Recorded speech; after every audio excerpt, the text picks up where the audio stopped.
Lo que decía de fugas de cerebro, de gente que se le va de la fiscalía. En el año, por ejemplo, ¿cuántos fiscales se van? ¿O cuánta gente de la fiscalía se va? Bueno, generalmente no se nos iban tantas personas. ¿Y a qué me refiero? Bueno, previo a cambios que se han dado en la legislación del Ministerio Público, cuando se iban a la judicatura, que eso siempre ha sido prácticamente... Sí. O sea, quedan dentro del mismo sistema. Sí, dentro del mismo sistema, pero actualmente, a raíz de la Ley Marco de Empleo Público, de Finanzas Públicas y otras legislaciones que han venido a disminuir la calidad en este caso, del salario, no el monetario, sino el afectivo, emocional, emocional.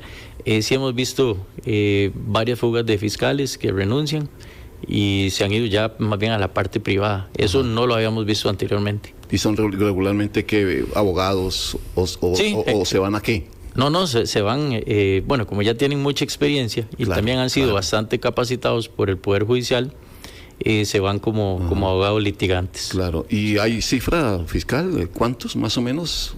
¿O es complicado? No la tengo a mano en realidad, pero le podría tal vez estar hablando... Es que en el OIJ sí se da más, pero claro, en la Fiscalía yo podría estar hablando tal vez de lo que recuerdo, haciendo un recuento en este año, tal vez unas 20 personas. No es un porcentaje, digamos, alto en relación con los 600 fiscales que hay, que se vayan 20, no es un porcentaje alto, pero sí es significativo. Y también lo que sí ha sido significativo es lograr captar fiscales, o sea, captar recursos humanos. Eso sí ha sido muy, muy difícil. Nosotros hacemos todos los años convocatorias para hacer para que las personas participen y puedan ser fiscales, y de 400 logran pasar todo el proceso 30 personas. Caramba. Sí, eso sí es muy significativo. Y esos 30... Y tiene que ser abogados, digamos, como exigencia. Exactamente, obviamente. Sí. Y de esos 30, yo le puedo decir también que no nos da para cubrir las vacaciones, para cubrir las incapacidades, para cubrir las personas que renuncian. Entonces, ahí es donde estamos generalmente, o tenemos que recurrir a nombramientos de fiscales por inopia, que son los que no tienen, cuentan con todos los requisitos, pero no han tenido todavía el proceso de formación de fiscal. Señor fiscal, ahora que estamos hablando con Wilmer de una noticia, de hecho creo que hay también una conferencia en las próximas horas de la forma como se ha visto los ataques cibernéticos en las últimas horas a varias instituciones. Estamos hablando de lo que ha pasado en migración. Ahí está la empresa colega Repretel, estaba diciendo que también la hackearon. El caso Recope, obviamente, el que se ha hablado. No sé si se me queda alguno por fuera en estos 2 días. Se dice que también la imprenta nacional está sufriendo también, y casi que todas las que dependen del Ministerio de Gobernación están pasando por eso también. ¿A qué se debe? Bueno, hay un ataque así, permanente. Bueno, esto es como recurrente. Ya ustedes bien recuerdan que también habíamos sufrido otros ataques cibernéticos en el mismo sentido. Lo sufrió la Caja, lo sufrió el Ministerio de Hacienda, y todo esto que hubo un caos. Habíamos tenido, llamémoslo así, un impasse, porque como que habían disminuido los ataques y ahora nuevamente vuelven a hacerse este tipo de ataques. Estos ataques son los que llaman ransomware. Lo que buscan es buscar información. Incluso acuérdense ustedes que también habían pedido una especie de rescate. La investigación de estos delitos es bastante compleja. ¿Por qué? Porque en realidad nosotros no tenemos los recursos suficientes para poder determinar de dónde viene así inicialmente estos ataques, y posteriormente, es que hay algunos grupos criminales que ya se lo atribuyen y nosotros podemos determinar. Incluso de las investigaciones anteriores, lo que recibíamos generalmente era información de gobiernos amigos que tenían algún tipo de problema o información, y nos decían, igual, estos son los ciberatacantes. Pero poder determinar a ciencia cierta que son ellos y dónde están, también nos dan ideas de dónde vienen los ciberataques, pero no tenemos la prueba suficiente en este caso para poder de alguna u otra manera poder endilgarle a una persona ya de manera con un grado de probabilidad alto o con certeza que ellos cometieron esos hechos delictivos. Y como les digo, generalmente no son atacantes nacionales, sino más bien internacionales. Claro, y ahora, don Carlos, si dice usted, no tenemos equipo especializado, aunque tengamos esa Fiscalía Junta de Fraudes y ¿cómo se llama? Y cibercrímenes. Sí, una unidad de cibercrimen que tenemos. Exactamente. ¿Cómo funciona? Es decir, ¿para qué alcanza? Mira, es que esa es la pregunta. Ellos hacen un gran esfuerzo, pero le puedo decir que para todo el territorio nacional lo que tenemos son 5 fiscales. Ah, caramba. 5. Sí, eso es bastante poco. ¿Para qué alcanza? Es el momento que estamos viviendo, ¿verdad? Sí. ¿Para qué alcanza? Bueno, generalmente lo que nos alcanza es para que estos fiscales de ciberdelitos, vean algunos casos de relevancia importantes, y alcanza para que ellos mismos, porque ya ellos sí reciben mucha capacitación, puedan capacitar a otros fiscales. Y tomando en cuenta, don Carlos, que según datos que ustedes ofrecen durante los programas los lunes que tienen, ¿verdad? Desde 2018 a la fecha eso ha ido creciendo. El 2018, o sea, incluso en la pandemia fue cuando se registró el aumento de estos ataques a diferentes, tanto instituciones como de manera, de delitos, ¿verdad? Robos, estafas cibernéticas que se están y que hasta el momento se siguen dando. Entonces quiere decir que 5 fiscales son los encargados de esa gran cantidad de delitos, de ayudar a resolver esa gran cantidad de delitos. No todos, o sea, en las diferentes fiscalías, ven de todos los delitos. Uh-huh. Entonces, por ejemplo, si se da una estafa informática en Punta Arenas, lo ve un fiscal de Punta Arenas. Si se da una estafa o algún delito informático en Limón, lo ven los fiscales de la zona, pero no son fiscales que estén al 100% capacitados en la materia, como si lo son los 5 fiscales que trabajan en la unidad de cibercrimen. Pero, ¿qué nos da para que esa unidad lleve? Quizás 2 casos que nosotros fijamos como objetivos. Incluso la semana pasada tuvimos un allanamiento importante de un caso que ellos 28, venían trabajando, ¿verdad? Sí, que incluso tuvimos 2 y les voy a contar. El primero lo hizo la unidad de cibercrimen, ya como unidad de cibercrimen, que es el primer allanamiento. El primero que se hizo, sí. Uh-huh. Y al día siguiente se hizo otro también, muy, muy relevante, y lo hizo un fiscal de Punta Arenas, que no es el que tiene toda la capacitación de los como la tienen en la unidad de cibercrimen, pero él ya había trabajado para unos bancos, entonces manejaba bien los conceptos, y además de que es un muchacho bastante aguerrido, estudioso y trabajador, y ahí él mismo, con la ayuda de sus compañeros de Punta Arenas, logró también desarticular una organización delictiva que se dedicaba prácticamente a un call center. O sea, ellos le entraron a lo que nosotros conocemos como un call center, pero en este caso delictivo. Uh-huh. Y incluso huían hasta por los techos, porque eran delincuentes. Entonces, usted en un call center, si fuera un call center, cualquiera no va a ver eso. Revise lo que quiera. Revise lo que quiera, y más bien, a mí me contrataron. Estos delincuentes trataban de ir por los techos, porque sabían obviamente que estaban. Esos eran los que estaban liderados desde la cárcel, ¿verdad? Es el mismo. Sí, generalmente sí. Los líderes ya los tenemos nosotros, ya habían sido condenados con penas bastante altas, pero como es difícil hacer un control desde las cárceles, que no tengan contacto con el mundo externo. Es difícil hacer que no tengan teléfonos, o que incluso hasta pueden hacer las coordinaciones por los teléfonos públicos. Algunos ya incluso ya sabemos que tienen sus teléfonos. Hay un delincuente de Limón que ya le han quitado, que tiene poquito estar en prisión preventiva, uno de las bandas más fuertes de Limón, y ya le hemos quitado, la policía penitenciaria le ha quitado 4 teléfonos celulares en máxima seguridad. Es que eso es lo que uno dice, ¿cómo llega un teléfono celular a máxima seguridad? Eso sí es, señor fiscal, para decirlo en términos muy, muy coloquiales, eso sí es una vergüenza. Sí. Eso sí es una vergüenza, que mientras ustedes estén intentando enfrentar la delincuencia, la policía los agarre o quien tenga que agarrarlos, y que ellos hagan desde las cárceles lo que ellos quieran. Eso es una vergüenza. Todos debemos sentir vergüenza con eso. Sí. De hecho, hoy, ¿verdad? La portada en Diario Extra fue relacionado al tema. La gente, estos reos utilizan ese derecho a la visita íntima, que se le llama, para enviar mensajes a través de las personas que piden que lleguen. Entonces, es que ahí... Lo que le nazca. Exactamente, o sea, entonces continúan manteniendo el control de sus bandas a través de llamar a alguien que venga fulano a visitarme hoy y a ese le doy la directriz de lo que se tiene que continuar haciendo. Entonces sí es un tema bastante fuerte que no hay forma de cómo contrarrestarlo de momento.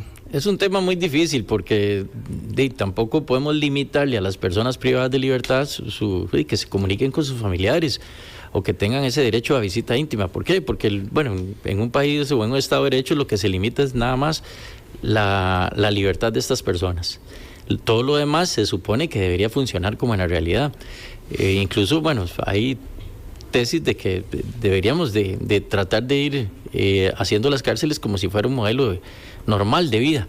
Pero a la vez nos resultan ese tipo de asuntos que los líderes quieren continuar manteniendo el control de las calles, pagan, como todavía mantienen el liderazgo en sus estructuras, todavía están recibiendo buenas cantidades de dinero, logran pagar lo que les piden los funcionarios corruptos para que les metan, en este caso, o introduzcan en las cárceles teléfonos celulares o drogas o lo que ocupen, y eso es algo que es muy, muy difícil de controlar. Entonces es un balance. Todavía cuando uno dice, ¿cómo llega un celular a máxima seguridad? Ahí es donde yo todavía me cuestiono más. Es que estamos hablando de máxima seguridad. Y eso es corrupción pura. Sí, por supuesto. En donde tiene que pasar muchos filtros para poder acceder ahí. Incluso, yo conozco bien esa cárcel, he ido bastantes ocasiones, todas las cárceles son feas en este país, pero esa cárcel todavía hay varios niveles de acceso y uno dice, por los controles que existen, donde incluso cualquier funcionario antes de entrar a la misma tiene que ser chequeado, o sea, ¿cómo logran estos funcionarios pasar un teléfono celular a distribuirlo y todavía distribuirlo, a través de las celdas? Porque algunos están en celdas individuales y hay otras que son celdas un poquito grupal, más grandecitas y que tienen 4 personas, a veces 5, pero que esto llegue ahí es lo que uno no se explica. Y el cómo es cómo pasar de la queja a la acción, es decir, que esto deje de ser una queja y que un día, digamos, por fin se logró frenar, no solo que ellos le llegue el aparato, el celular, sino que las comunicaciones realmente se interrumpan desde las cárceles. Fiscal, ¿cómo pasar de la queja a quién presionar es la palabra? Sí, presionar para que eso deje de estar pasando? Yo no sé, yo cuando paso, yo paso en las mañanas generalmente por un centro penitenciario. Y a mí si no lo pongo en modo avión, a mí sí se me bloquea. Es una cuestión extrañísima. Ajá. Y desde ahí usted ve que los que están ahí no se les bloquea la señal. Ahorita no quiero revelar por qué es que se da eso, porque utilizan chips de otros lugares. Eso es lo que generalmente hace. Pero es difícil. O sea, si ya existe un bloqueo celular, deberíamos de ver cómo sea más efectivo y no solo se le bloquea a las personas que pasamos por el frente del centro penitenciario y a los que están adentro no hay bloqueo. Claro. Es una situación extraña. No, terrible. Vea, señor fiscal, cuando coordinamos con Tatiana y el equipo de prensa de su oficina la entrevista, me puse a ver muchas entrevistas suyas y me llamó la atención algo con lo que yo quisiera destacar ahora que le decía que detrás de esto hay un ser humano. Y me parecía muy tímido, no tan expresivo. Pero caramba, ¿le ha tocado sacar espuela o no? Pero sí don Carlos Díaz no era un hombre mediático, así como que al micrófono fuera un experto. ¿Aún se intimida o ya hoy en día usted ya está más tranquilo frente a un micrófono o frente a un periodista o lo que sea? No, pues eso cuesta mucho. Y usted lo ha dicho, yo nunca fui de gran exposición. Y más, incluso algunos de los medios se ha dicho que era un fiscal de perfil bajo, lo cual efectivamente siempre lo fui. Trabajé mucho, pero no era de verdad de exposición. Y el contacto con los medios siempre es difícil, en realidad. Es algo que creo que uno no aprende. De alguna manera, obviamente, los asesores nuestros nos dan consejos, pero es difícil, de verdad, y más cuando uno no, como que no le gusta mucho esto. Sí. Pero ya no me siento tan incómodo como antes. Sí, no, yo lo noto, de hecho, mucho más tranquilo, y sí me lleva a hacerle la pregunta, ¿cómo ha vivido usted un ser humano de estos todas estas tormentas que ha tenido que pasar en cuánto, en un mes, no, un poquito más. Poco más de un mes, sí. Dos tormentas, supongo yo que esos huracanes tamaño grande. ¿Cómo ha vivido usted en su interior todo esto que le ha pasado? Bueno, yo ya había tenido un par de tormentas pequeñitas que no se comparan con la que viví ahora, pero o cosas que en la vida algo lo ha atormentado a usted y que de alguna manera eso le sirve, todo le va sirviendo a usted en la vida. Y esas par de tormentitas pequeñas que yo había pasado, que ahora las veo así como nada, tal vez en mí. Un torbellino. Sí, eso, bueno, no fue nada, pero ahora en comparación con esto yo digo, bueno, eso me sirvió porque incluso en aquella época yo tal vez me sentía más frágil. Ahora no le estoy diciendo que no lo afecta a uno como persona, por supuesto que lo afecta, pero gracias a Dios, y eso lo digo con la frente en alto, tengo mi conciencia tan tranquila que de alguna u otra manera eso me ha ayudado muchísimo. Y también, bueno, ahorita tengo algún plus, bueno, son cuestiones espirituales, que eso me ha ayudado muchísimo. Bueno, yo soy creyente, y eso también me ha ayudado mucho. Incluso he recibido apoyo de mucha gente muy valiosa, que también, no crea, cuando gente valiosa a usted se acerca y le de alguna manera lo reconforta, eso le ayuda a uno también muchísimo. Y también uno siente el apoyo de otro tipo de personas también, o incluso hasta de medios. Entonces eso también a uno le da una tranquilidad, y como le digo, tengo mi conciencia tan tranquila que creo que eso es lo que más me ha ayudado. Obviamente en estas tormentas hay daños colaterales, como es la familia.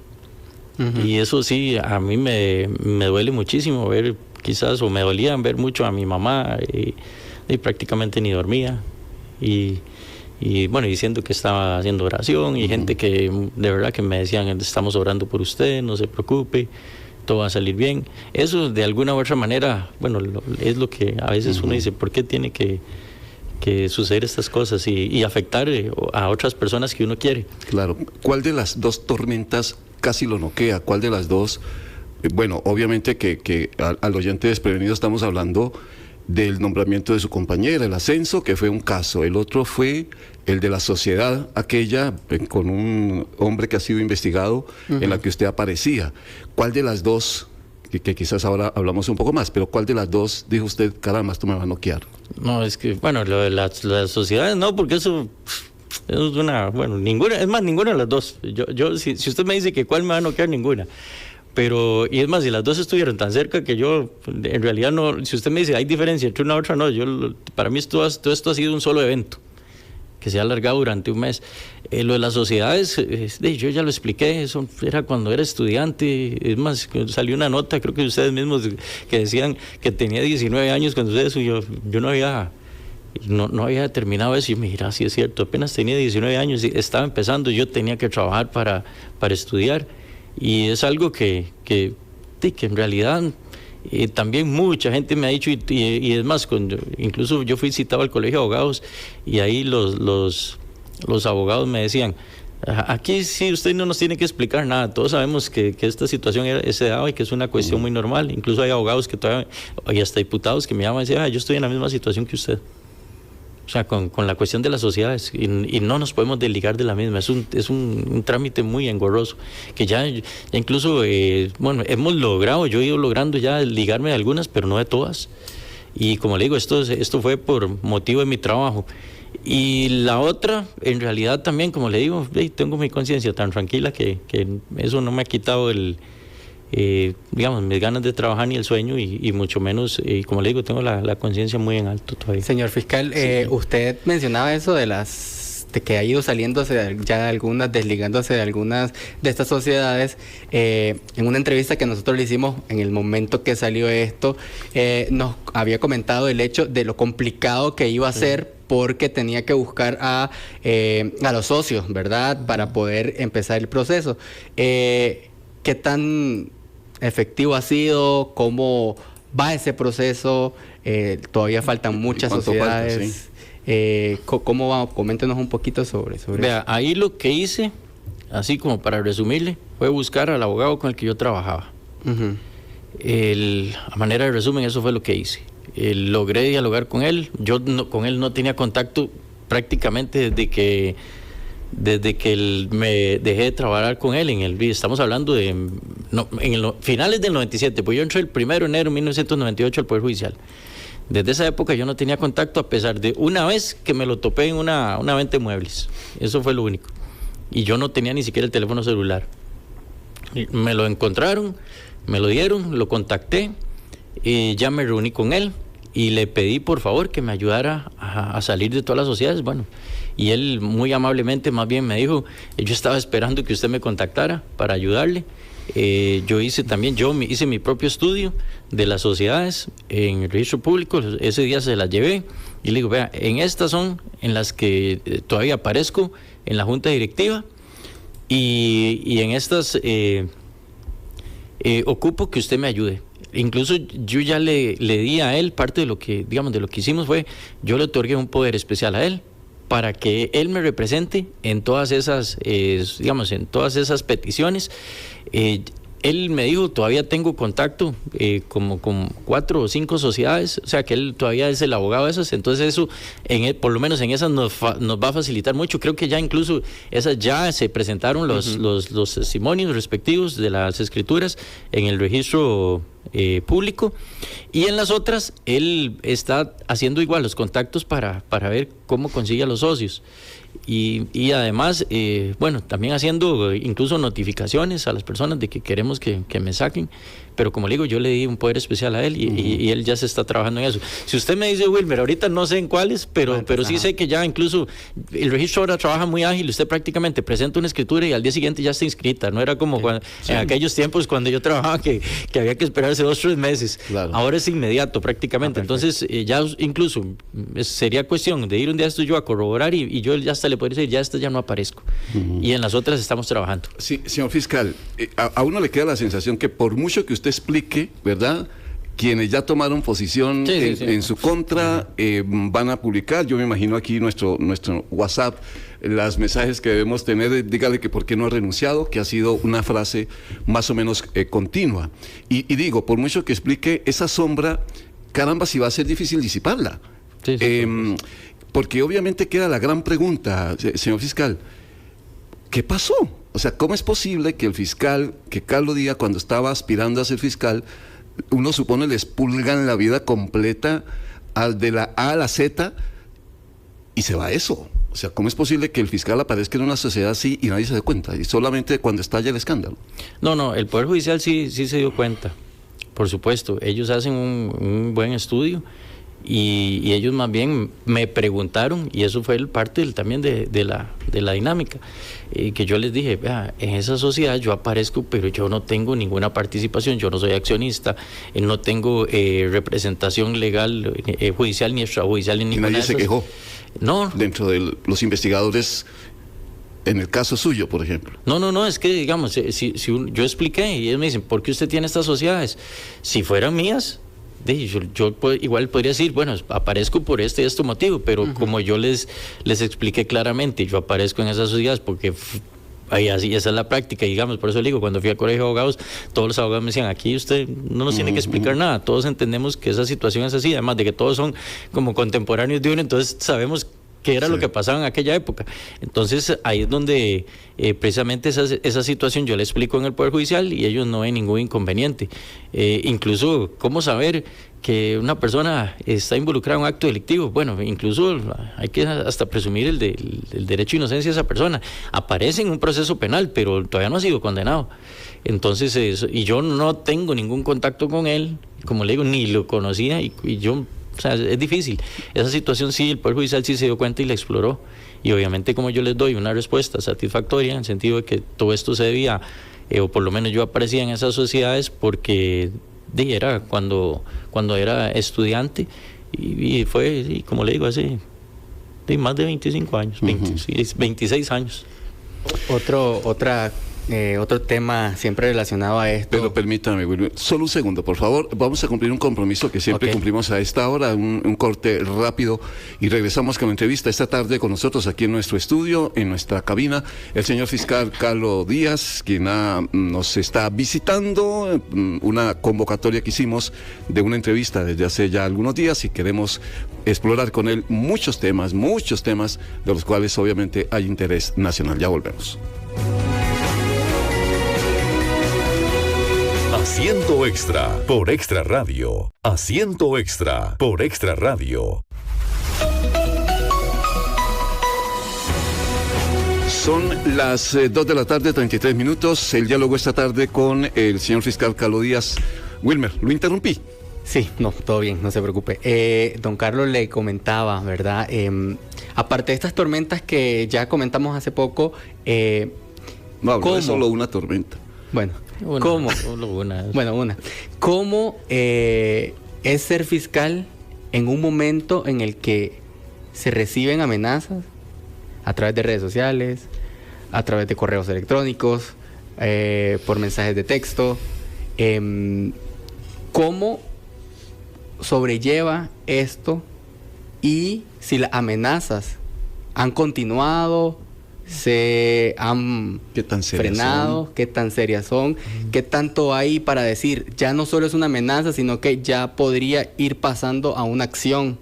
¿Cómo es ser fiscal en estos tiempos? Wilmer, bueno, ser fiscal siempre es difícil. Yo he tenido la dicha de que, a pesar de que, bueno, he llevado casos, digamos, con delincuencia grave, a mí, de verdad, yo como amenazas nunca recibí.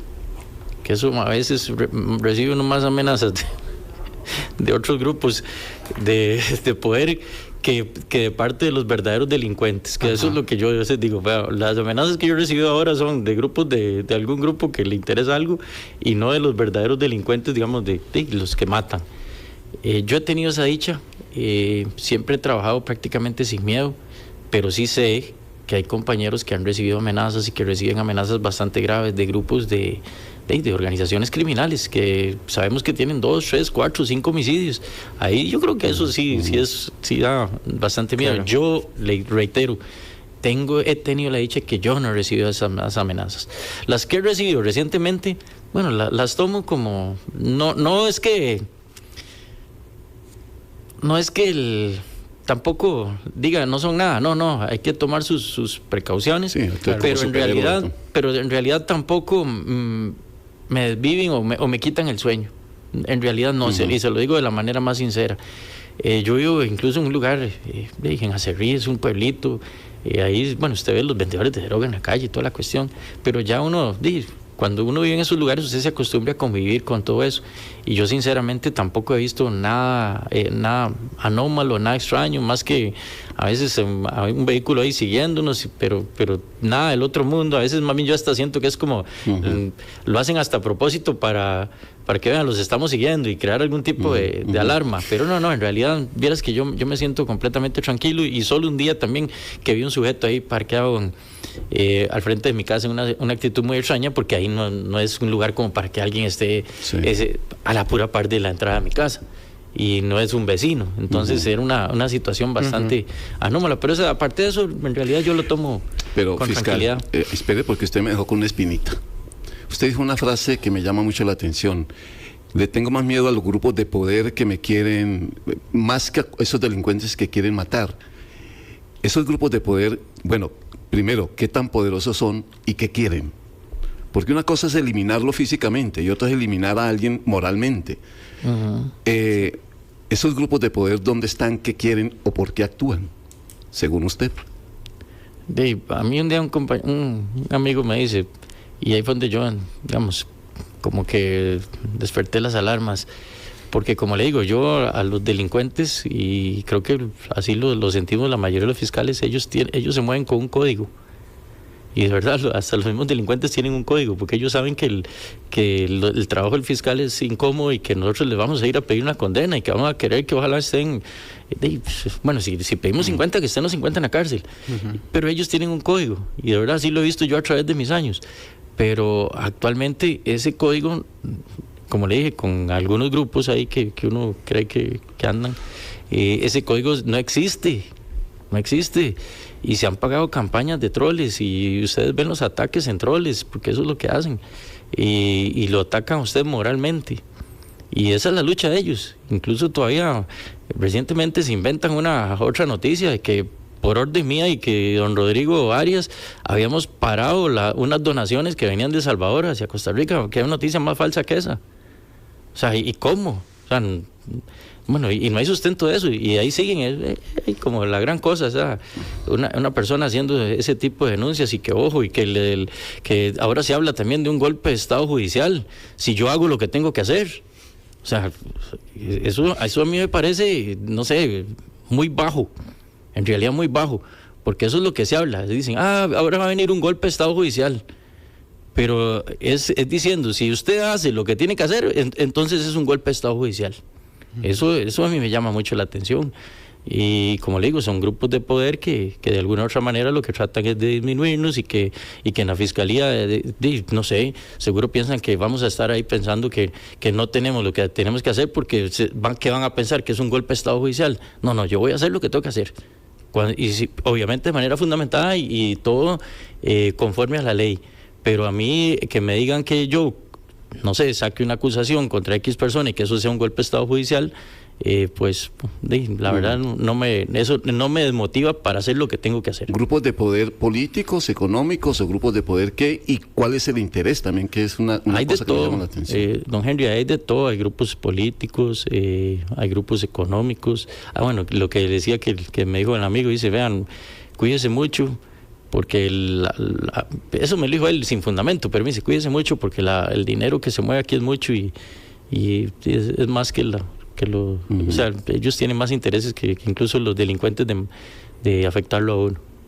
Pero eso fue una persona, digamos, muy humilde, que me dijo eso, y uno dice, mira, sí, tal vez yo no había valorado esa situación de que efectivamente aquí hay mucho en juego, hay mucho dinero en juego, hay crimen organizado, hay narcotráfico a alto nivel, y también hasta juegos políticos, y todo eso todo eso confluye. ¿Qué tan alto nivel está el narcotráfico? No, en muy muy alto nivel. O sea, Costa Rica, bueno, ustedes bien saben que, y parte de lo que se toma en cuenta para decir que hay alto nivel, es que Colombia aumentó la producción de cocaína. Eso hace que tengan que distribuirla. Cuando esa cocaína viene a nuestro país, y también hemos ido determinando eso, ya no era lo que conocíamos antes, que la droga se movía al norte y el dinero se movía al sur. No, ya ahora el dinero ni se mueve. Prácticamente lo que se hace es que la droga que sigue yendo al norte y también a Europa, lo que se paga es con droga. Entonces eso hace que ya, digamos, los mismos narcotraficantes tengan que vender la droga para poder obtener el dinero de producto de esas transacciones. Y eso sí hemos determinado que ha habido un aumento en este caso de la cocaína, de las drogas que hay en este país, y evidentemente, bueno, ha habido un poquito menos de persecución, o por lo menos la persecución ha sido un poquito menos efectiva en cuanto a decomisos de droga.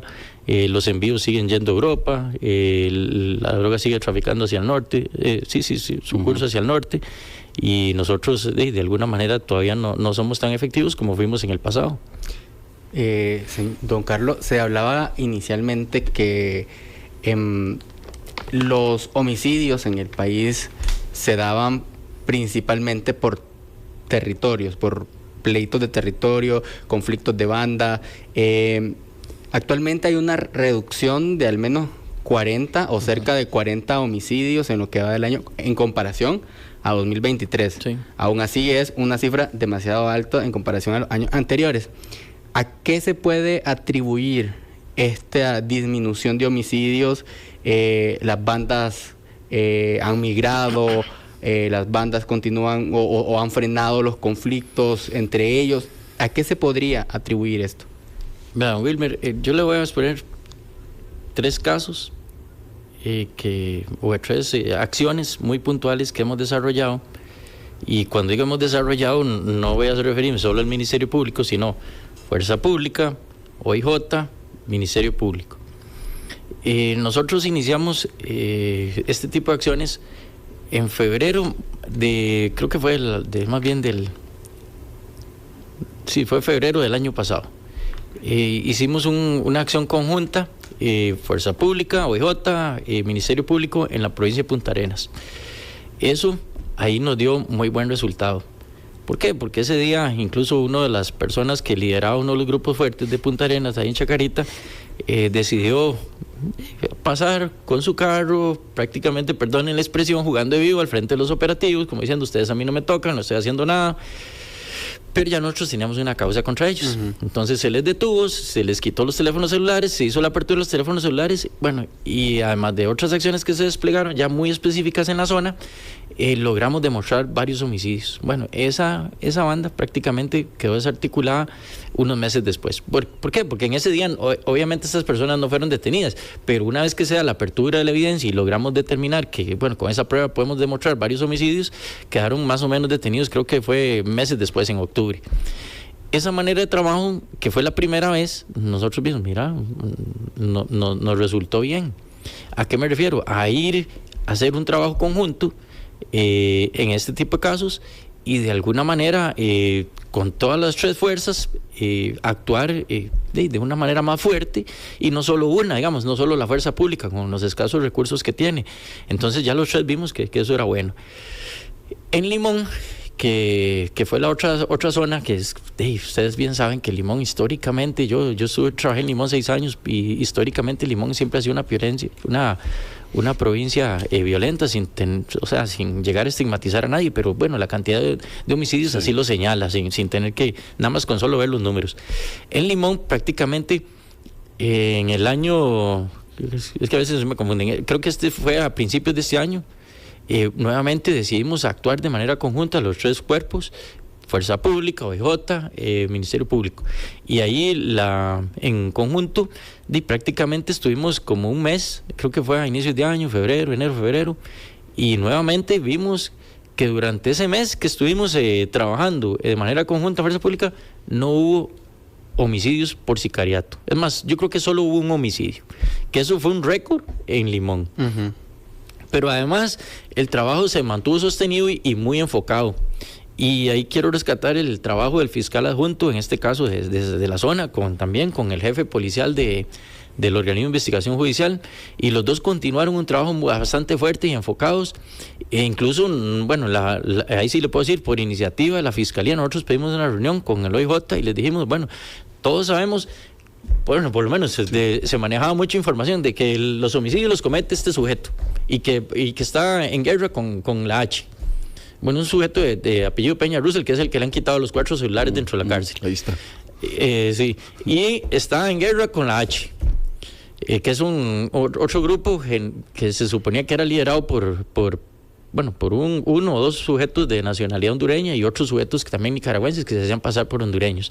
Entonces ellos estaban enfocados en eso. Bueno, entonces tenemos que trabajar esas organizaciones. Y ya, digamos, muy, muy enfocados, logramos la detención, bueno, de este sujeto que se nos había ido en 4 allanamientos, que eso también es importante hacerlo ver, que el OIJ siempre persistió, bueno, en trabajo en conjunto con la Fiscalía, siempre persistimos en darle seguimiento y ir, y no es fácil incluso llegar a pedirle a un juez, me da un 4º allanamiento, o sea, claro. si los otros 3 han fallado. Es muy difícil, o sea, incluso que perdonen, pero ¿qué juez va a decir? Si no está comprometido también. Otra vez mañana. Exactamente. ¿Cómo llegar a decirle a un juez? Bueno, señor juez, este es el 4º allanamiento y suponemos que ahí está. Bueno, es difícil, claro. pero lo logramos. Y el juez también, de alguna manera, siempre le fundamentamos bien y lo dio, y hasta que efectivamente logramos dar con este sujeto y esa detención. Perdón, vamos a terminar un segundo. Ese fue uno. Y entonces ahí logramos esas 2 desarticulaciones. Y ya me queda el último. Ahorita, recientemente, bueno, ahí fui a Wilmer en Alajuelita. En pocos días se nos habían subido la cantidad de homicidios en Alajuelita y sabíamos que había una lucha entre 3 bandas, casi 4. Entonces, ¿qué hicimos? No, volvamos a lo que nos está dando resultados, trabajo conjunto. Es que esa parte, fiscal, me lleva a... Era una de mis preguntas y dije, esta pregunta hay que hacerla aunque se nos vaya el tiempo, porque el peor escenario al que estamos asistiendo es exactamente lo que usted está recalcando, porque la gente es testigo de lo que está sucediendo, porque está viendo prácticamente dos bandos operando contra la criminalidad. Aquí una fuente nos dijo, este micrófono, vea, lo más triste de las investigaciones es pensar que hay organismos que tienen información que no comparten con otros organismos porque no quiere que se robe el show, o al revés, del otro lado. ¿Eso qué es? Esta misma persona me decía, mire, es el escenario más triste que estamos viviendo. Porque el enemigo, pues de afuera se frota las manos, obvio, porque es quien aprovecha que ustedes estén no peleando entre sí, sino que no trabajando conjuntamente. ¿En qué momento se nos dividió todo esto? Y estamos viendo dos bandos operando por una misma razón. El mejor ejemplo es el diablo. Uh-huh. Ahí se supone que todos manejan información. Perdón, el mejor ejemplo es el diablo, porque este sujeto conocido como alias Diablo, que se supone que hay gente trabajando para detenerlo, y no sabemos qué acciones hacen, pero tampoco comparten información. Y sí, efectivamente, la división es lo que no podemos nosotros tolerar. Nosotros, bueno, por lo menos, yo sí le puedo decir, OIJ y Fiscalía estamos trabajando de la mano. Es evidente. Ustedes, de trabajamos hecho, de la mano. Conferencias juntos y etcétera. Conferencias juntos, ahí no hay, de verdad, o sea, no hay ningún resentimiento, no hay... O sea, que alguno que otro quiera figurar más que el otro. No, estamos en la misma lucha. ¿Y entonces? A veces, sentimos un poquito más alejado a fuerza pública, pero no me refiero a los policías de abajo, mucho menos. Ellos están dándolo todo. Algunos jefes medios también quieren trabajar con nosotros, pero sí, hay un poquito más de alejamiento a veces. ¿Alejamiento o celos? No, yo diría que alejamiento. Pero aquí estamos hablando de los jerarcas, porque si usted dice los uniformados, los de azul, le ponen el pecho. Sí, claro. Pero desde arriba no dejan. No es que no dejan, lo que no hay es acercamiento. Uh-huh. Que eso es diferente. ¿Qué tanto aporta el hecho de que, y le voy a hacer la pregunta, señor fiscal, ¿por qué el alejamiento con el presidente Chávez, por ejemplo? Es decir, siempre hay un choque, uno escucha al presidente exigiendo su renuncia, los procesos después de lo que pasó con el nombramiento de su pareja, hubo un ataque que fue bastante beligerante. Ese escenario también de pelea, pucha, ¿qué aporta al país? No hay nada, eso no aporta nada. Sí, y no solo eso, también es ver que los tres poderes básicamente están en conflicto. Desde la presidencia se ataca a la asamblea, se ataca al poder judicial y siempre están como, ¿verdad? En ese dime que te diré. Choque. Y más bien lo que genera es distracción, claro, en vez de unir. Es que la pregunta, Wilmer, es ¿qué aporta? Exacto. Es decir, qué increíble. Yo sí le puedo decir algo, y ahora que ustedes tocaron los tres poderes, la Asamblea Legislativa a nosotros nos ha aportado mucho. O sea, la Asamblea Legislativa, yo sí le puedo decir que ellos nos han apoyado, nos han llamado, nos dicen qué necesitan, en qué los podemos apoyar, qué leyes podemos modificar. Incluso ustedes han visto que, yo participé en varias comisiones y efectivamente se dieron algunas reformas legislativas. Ellos siempre han estado apoyándonos, incluso hasta con recursos. Gracias a esos recursos tuvimos una cantidad importante de fiscales, no los que necesitamos, pero muy importante. Eso nos permite enfocarlos algunos los enfocamos precisamente en la lucha contra el narcotráfico y otros en descongestionar y de alguna manera en ver cómo vamos las fiscalías saliendo adelante. ¿A qué me refiero? A ir disminuyendo los circulantes y ir sacando los casos de manera más expedita. La Asamblea Legislativa sí nos ha dado recursos y sí nos ha apoyado en la mayoría, y eso yo lo agradezco y lo he reconocido también, y que por eso, tal vez perdonen que los cortara, pero la Asamblea Legislativa a nosotros sí nos ha apoyado. De alguna manera no sentimos lo mismo con el Poder Ejecutivo, pero como les digo, parte del Poder Ejecutivo de la Fuerza Pública y nosotros trabajamos de la mano con ellos. Y cuando hemos necesitado y nos hemos enfocado, por ejemplo, los tres casos que le puse, Punta Arenas, El Limón y Alajuelita, ahí es donde ustedes vemos los resultados. Y volviendo a los homicidios, hay una disminución, sí, más o menos de 40 ahorita, que eso nos tiene muy felices. Esperamos, incluso ahí en los chats que tenemos con Fuerza Pública, cerrar este mes también con una contención bastante fuerte para que no suban más los homicidios y que ojalá este año, fin de año, no se nos descomponga la cosa, como dicen, y ir trabajando bastante fuerte. Creo que la misma Fuerza Pública, al ver los resultados positivos que vamos obteniendo, ellos también se van motivando y hacen nuevamente... sacan fuerzas de donde no tienen y tomamos otra vez los controles territoriales que se deberían de estar teniendo sin llegar a necesitar que cambiemos el Estado de Derecho. ¿El acercamiento con el Ejecutivo es complicado, fiscal? ¿O usted cree que sí puede haber en algún momento o una mediación de alguien que los siente a conversar, porque el enemigo es otro, no entre ustedes? No, yo digamos, de mi parte, yo siempre estoy dispuesto a trabajar en equipo, a eso estoy acostumbrado. Yo no he tomado nada personal, a mí de verdad que no, personal no hay ningún problema. Incluso ahí vi en su periódico también que salía que el presidente hacía un llamado a la unidad y precisamente eso es lo que ocupamos. Si él llama a la unidad y usted dice, bueno, sí, ya le llegó. Por supuesto, no, yo estoy dispuesto a trabajar en conjunto. Un día también creo que alguien me preguntó que si yo trabajaría con el presidente Chaleco, por supuesto, por supuesto. O sea, yo no tengo ningún problema, yo no tengo ningún problema personal con él. Él incluso también lo dijo así. Yo no tengo ningún problema personal con Carlos Díaz y yo lo tomo de la misma manera. Sí. Y tenemos que trabajar por Costa Rica, pero siempre en el marco del Estado del Derecho. Claro.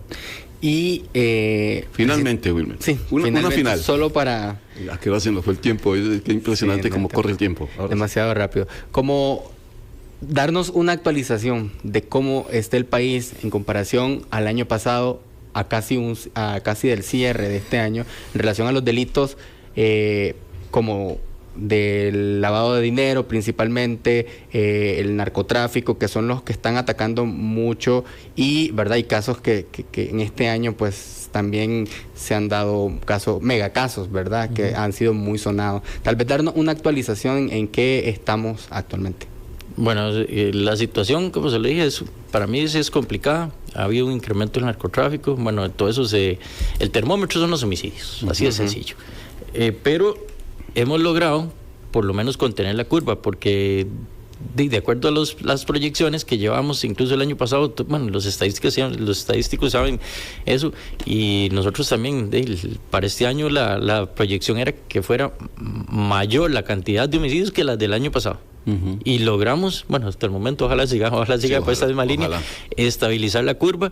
Y yo en realidad veo que hemos ido trabajando las organizaciones criminales. Creo que ya también, el otro día se los dije ahí en un chat a los de la Fuerza Pública, yo creo que ya vamos viendo cuál es la manera de trabajo que tenemos que ir realizando.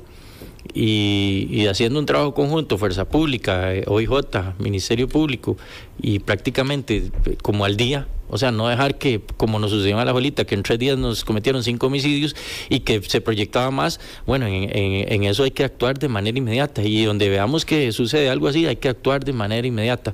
Entonces yo, pese al panorama, digamos, que uno dice, bueno, mucho narcotráfico, mucho lavado de dinero, yo creo que podemos ir saliendo adelante, y yo veo más bien un panorama bastante positivo, y siempre dentro del marco del Estado de Derecho. Perfecto. ¿Por qué insiste en esa frase, fiscal? Porque no quiero perder nuestro Estado de Derecho. De verdad que... Pero hay quienes quieren actuar por fuera de él. Sí, por supuesto, y de verdad que en algún momento histórico uno dice, bueno, que metan a todos estos delincuentes a la cárcel. No, así no es. Yo sé que uno se llega a desesperar, porque yo también lo viví. Mi desesperación era, mire qué cantidad de homicidios, y yo desearía meter a todos esos que dicen que son los sicarios, y desearía, ojalá los juntemos todos y los metamos en una cárcel. No, así no es. Y parte de lo que hemos ido recibiendo de llamémoslo así, de capacitación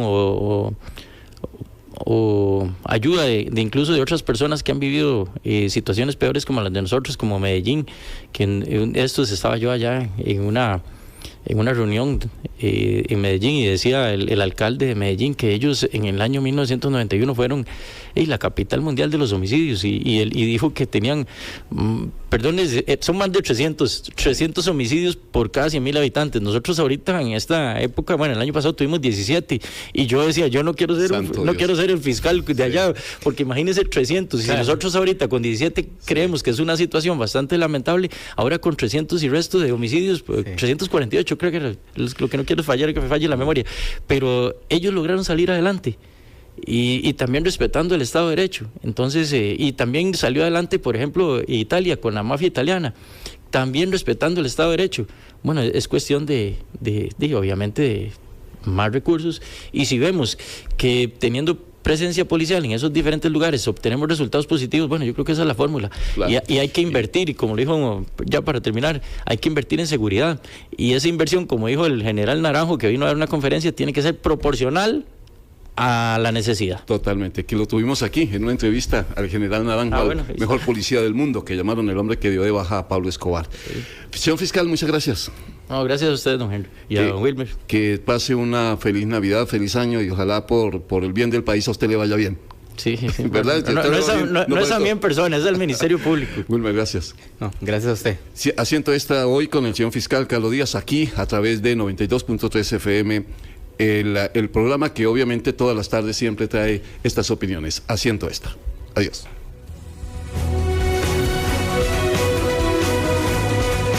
Conversar con personas extraordinarias siempre nos deja una buena lección de vida. Entender su historia y conocer su contexto nos cambia la perspectiva. De lunes a viernes entrevistamos para usted a los protagonistas de las noticias desde las 2 de la tarde. Asiento Extra, solo por Extra Radio.